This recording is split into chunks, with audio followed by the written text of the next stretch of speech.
Now we come to chapter 6, and our subject here is a king who could not sleep at night. This king here had a very restless night indeed. And we want to look at this now. On that night could not the king sleep, and he commanded to be brought the book of records of the Chronicles, and they were read before the king. Now this seems to be a trifle, doesn't seem to be very important indeed, but this is a sleepless night for the king, and I'm of the opinion he'd had many of them.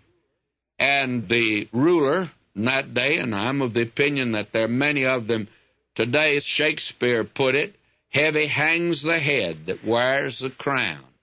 And he probably felt like his life was in jeopardy most of the time. But that night he couldn't sleep, and he couldn't get back to sleep after he waked up. And so he called for the Chronicles to be read to him. That is, the minutes of the kingdom, the log. That would give you the day-by-day happenings in the kingdom. Now, I'm of the opinion that they were extremely boring indeed, sort of like the minutes of board meetings of church.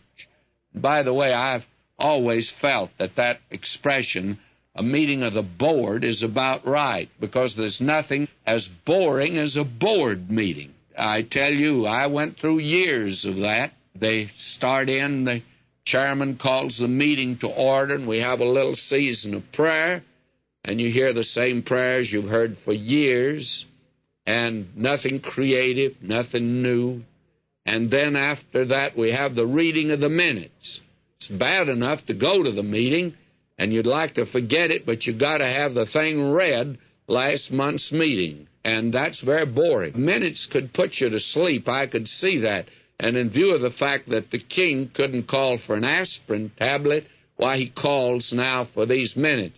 And I don't think the reading of these would go very long till he dropped off to sleep, because I'm sure they were rather boring. But this time, the man who read, the secretary, I guess, one of his servants that was in the habit of reading to him, and I'm sure he had a sing-song voice that was inclined to put you to sleep, why, he just happened to turn to a certain place. Did I say happened to turn to a certain place? No, you see that little things now are beginning to pile up, and they reveal that God's hand is in the glove of human circumstance. He's moving it. And we see the overruling and overriding providence of God here. Now, it wasn't an accident that this girl Esther became queen. That's obvious now.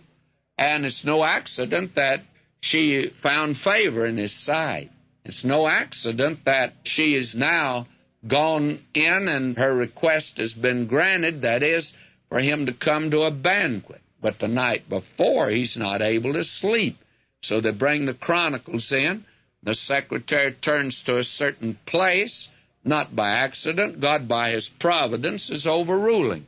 Now notice what happened. The king, I think, sat up, because this was something that he'd forgotten about, and he asks a question.